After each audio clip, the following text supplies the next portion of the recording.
Hi, welcome back to my channel. Let's dive into it. Today we're talking about my sewing plans for spring 2026. I was super active in the month of January. I just posted the last video about it, finally recapping everything that I made in the month of January. It was all spirit wear inspired because it was basketball season.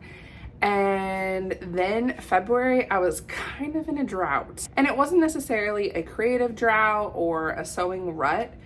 Life was just so busy. I also am a teacher by trade, a full-time teacher. I teach home economics, or in other states it's known as family and consumer sciences. And we were in the thick of the cooking unit, and every single time after school I had to go shopping for my classroom, which ate up more time before I could get home. It was just a lot. It was very full on. I did manage to finish 3 UFOs from my work in progress pile, or unfinished objects. So I did finish 3, but I'm not really gonna recap those videos. I'm planning for May to really participate in Me Made May. So I'm trying to make as many fun teacher items because I really severely lack in like school appropriate garments. So I'm trying this month and next month to not only make spring garments, but garments that would be appropriate in the classroom. So for this video, I'm just gonna share the fabric, and then hopefully I can find a photo to place right here in the little corner while I'm holding up the fabric so you see the vision. So I'm just gonna show my fabric haul that I have collected over the course of the last 2-ish years. I have been really practicing not to buy any new fabric. 2 of the fabrics that I show in here are new, but the rest were fabric that are in my stash. But I think some of the fabric shops still have them in stock. So if you like anything, I'll do my best to link in the description fabrics that are maybe similar or shops that still have it. So first off, I have this vegetable print denim. It's a softer denim, but this is so perfect for home ec. And so I wanted to make a skirt, a teacher appropriate length skirt in this denim. I just thought this was so on brand for being a home ec teacher.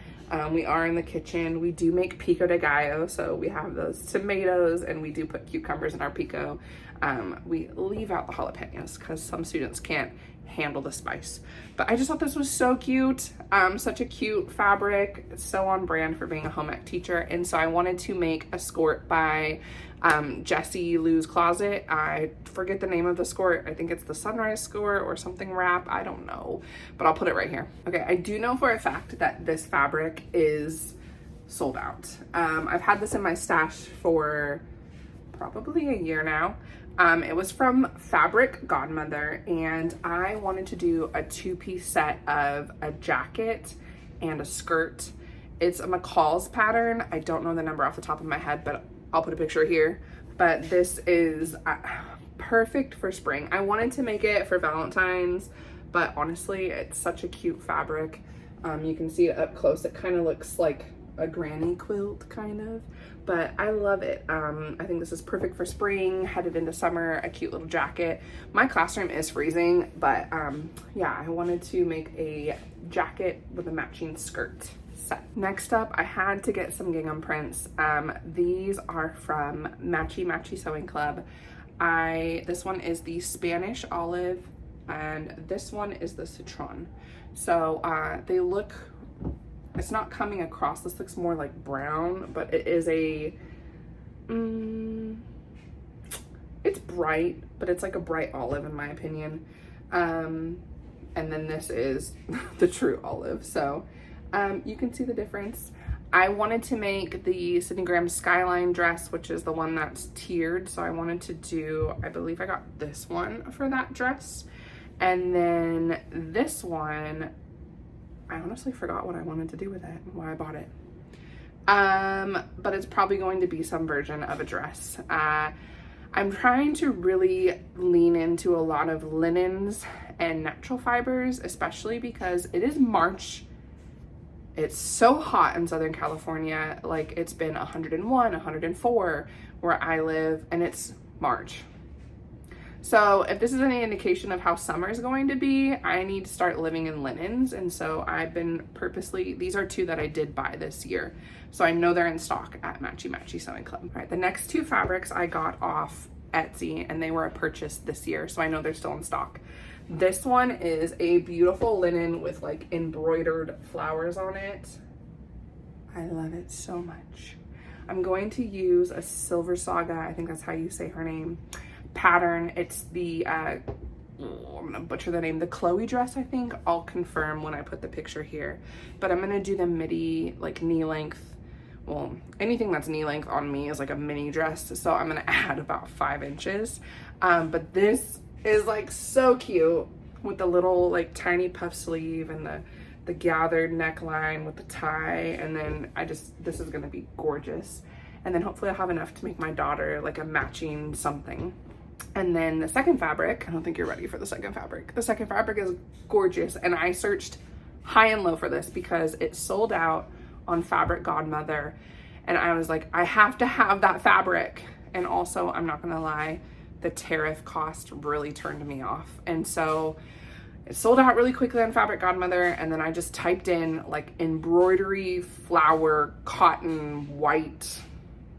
And so lo and behold, it popped up. So I don't think you're ready for this. This is probably the most stunning fabric I have in my collection right now.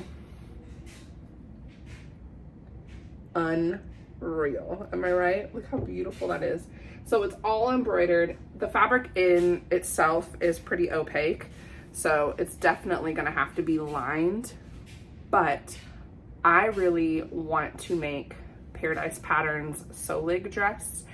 The simplicity of that dress with this fabric, I'm pretty sure this is gonna be the one that I make right out the gate. So be ready to see it in like a couple weeks. Spring break, this is going down. So 2 more weeks from now. Okay, and last but not least for my spring sewing plans. This is a stack of striped stretchy denim from Fabric Godmother. I purchased it last year. But it's all different colors. So we've got pink, red, olive. I know it doesn't translate well. Green, so it's like a darker green, light blue, and dark blue. And so my vision is this. I've already made 2 Saunders skirts. The bandana version that I made, I think I need to do a whole tutorial for that because it's blowing up on TikTok. This right here. But then I also made a denim version. Again, hadn't posted that. But I didn't do the godets, and I'm still not going to do the godets for this version. But on the Sandra skirt, she has the panels, and so my vision was this: each color in a panel. Like, I thought that would look so cute. So every panel, there's 5 in the front, 5 in the back. So I thought I would do this paneled skirt, and then from Small Museum, she has this like cute tie top.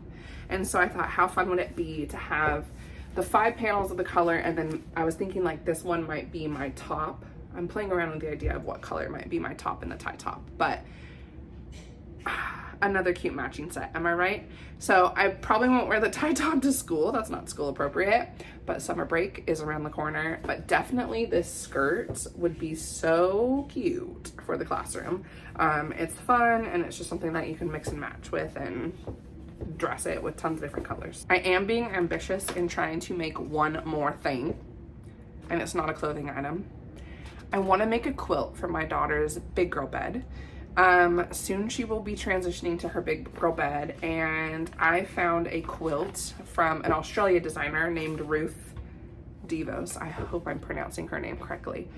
But she makes these beautiful, like, I've never made a quilt before, and I'm thinking that I probably chose not so easy one where it's like basic like squares and blocks and rectangles. I'm just going for it. So I'm doing this Australian version of a quilt because our daughter's room is themed Australian because her daddy is Australian. And so we live in America, but I want to have the Australian nod, and most of her room decor right now is Australian. So I want to make this beautiful quilt for her big girl bed. So I ended up buying and already color coding. I ended up buying this whole pack of, it's hard to see, the Fabulism watercolor wovens. So this is kind of like I'm trying to make 1 block a month. It's 16 blocks. So maybe over summer I'll be a little bit more, have a little bit more time to conquer more blocks. But my goal is during the school year to get 1 block done a month.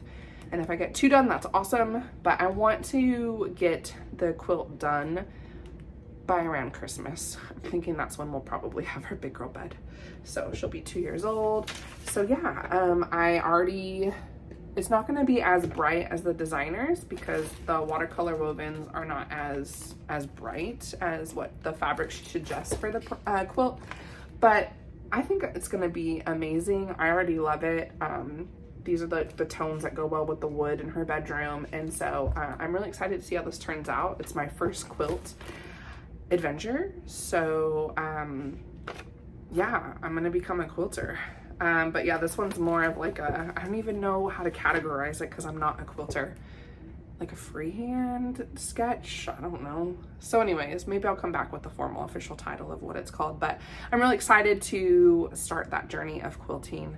And so we're gonna start off with a fun one, Australian botanicals. So I think it's called, it doesn't say it on here which one it is, but I will totally link it in description, the one that I bought. So yeah, I'm really excited to see how it turns out. And I put all the blocks together and now I just need to cut out all the fabrics and just get to work. So I'm excited for how this quilt's gonna potentially turn out. And I will take you along that process as well if you're interested. If not, then I will totally just leave that off and it'll only be about garments. So those are my spring sewing plans that I hope to accomplish during the months of March, April, and May before we transition into summer. I am wrapping up the school year. At school, we are starting our sewing unit, so we'll see if I'm not sick of sewing by the time I get home. Because teaching students how to sew, I have 167 students. So teaching students how to sew, sometimes I get really sewing fatigued because not only am I teaching them how to sew, but I'm troubleshooting 40 sewing machines in my classroom every period, all day, nonstop. So it's a blessing that I get to teach what I love, but we'll see. I have a lot of plans. I don't know if I'm gonna get through all of them, but I do wanna do like a sewing challenge over spring break and like pre-cut everything and then convince my husband to let me sew all day long and see how many garments I get through. So stay tuned for that video. I hopefully will follow through on that. Anyways, thanks for being here. Thanks for watching. Until next time.